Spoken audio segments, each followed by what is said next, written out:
बुझल रानी हो हम बना ले तोहरा के दुल्हनिया।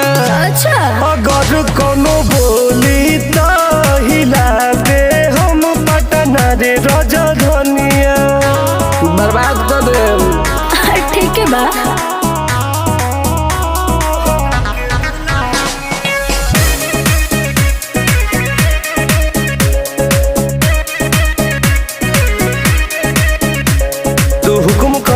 जान हमार कहबू तवने हम कह दे। हम बोली कौनो लफंगा तो यार काट के गर्दन ध दे। सचो जी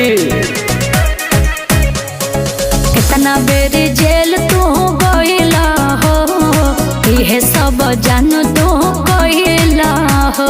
तो का करी रे?